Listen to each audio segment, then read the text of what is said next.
Hey, what's up? My name is Alex. I'm a music producer. Today I want to talk about Maiden Astraea and the theme of the Flamelurker from the Demon Souls OG and Remake. I want to do a bit of a comparison and analysis as someone who's never even played Demon Souls at all. The only thing I know about this game is that the soundtrack was composed by Shunshuke Kida and was rearranged in the remake by Hemstapat and Fowler. Now, I'm gonna listen to it and give you guys my take on it.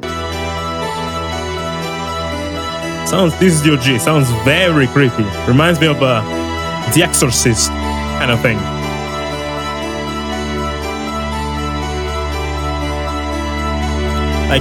The first 10 seconds here already tell us a lot about this track. It feels very tragic because of the sad strings in the background. The reason why I say it sounds horror is that it's because it's following the number one rule to write horror music, which is write something that is hard to predict and hard to understand to the point that it's actually kind of creepy. The notes are always kind of the same, but the way in which this phrase repeats and loops changes all the time.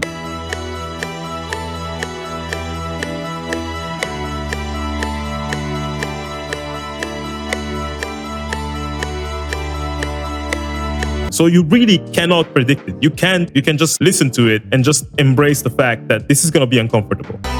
I will also have these sort of strings. So there's this build-up of uncomfortable harmonies, both in the harpsichord but also the strings. This reminds me of some boss fights from Bloodborne, where the music, it feels very introspective rather than being epic and bombastic and all over the place. Let's see how they remade it in the remake. Shallow that presents tragedy, sadness, there we go. Feels very, very much more cinematic. Oh! Damn.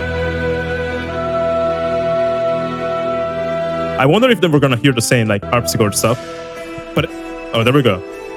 I wonder if they kept the rhythm that keeps on changing.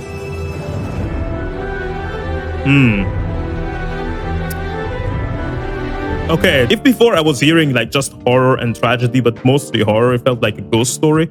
This kind of feels like a hero who fell from grace or something. Feels kind of epic because we have the big percussion and the strings and all those movements. And I like the touch they added with the female vocal that in my mind always represents vulnerability and the purity of the soul, accompanied by this tragedy. So now it feels like Maiden Astraea is a bit more human than before.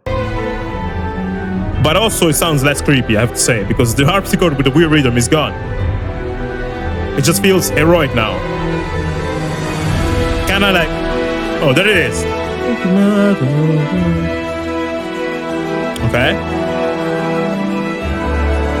Okay, now, yeah, this sounds amazing. But this sounds way more musical than before. It feels like they're telling their human side of the tale kind of thing. Well, before they were telling their ghastly, demonic sort of side of the tale. Wow, I just love the choir and the orchestration. Okay, that was nice. Damn. Okay, that passage right there was freaking cool though.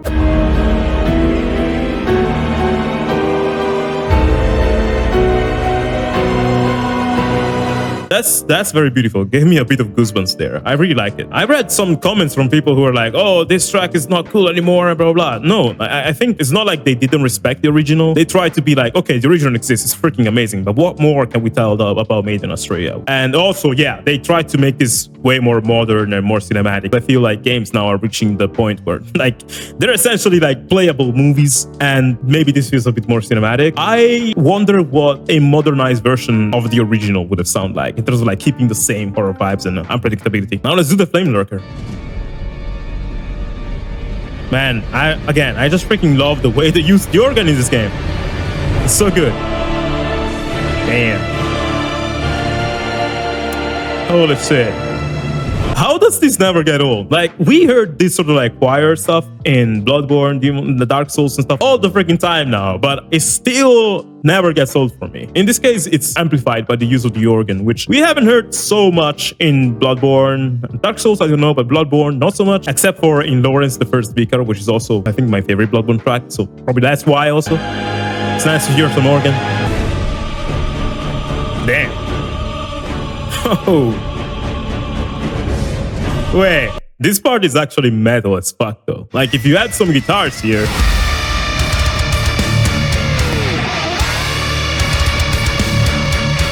I mean, it's pretty dope, not gonna lie. Also, that was Richard B. Check out his channel for some of the craziest video game covers you'll ever hear.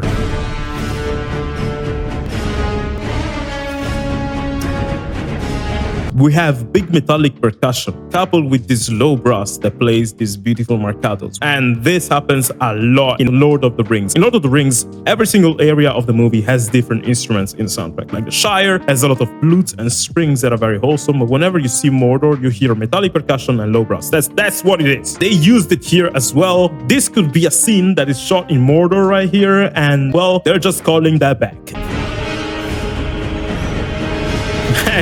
It's so low that it's actually kind of disgusting. Like how low it goes. Dun, dun, dun, dun, dun, dun, dun, dun. It's like freaking dog barking like a demon. I love it. And man, wow, that choir. Like you're thinking I'm talking about the da da da. No, I'm talking about the man choir on the right goes.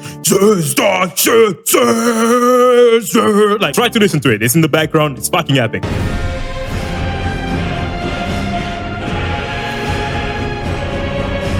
It's freaking amazing. There's my boy on the organ. Hey.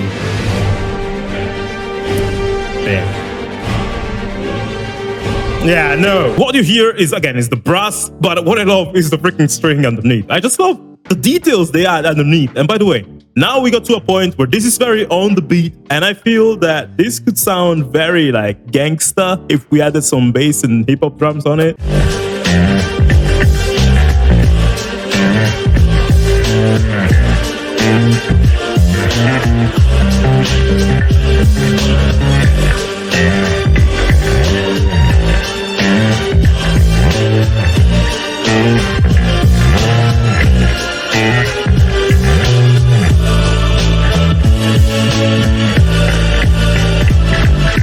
Yeah, you know, rap music is actually fueled of orchestral stuff. I don't understand people who are like, rap music is shit. No, rap music is freaking cool.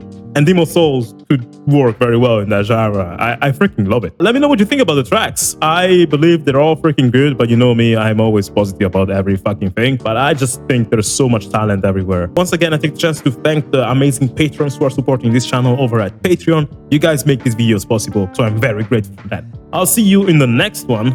Bye.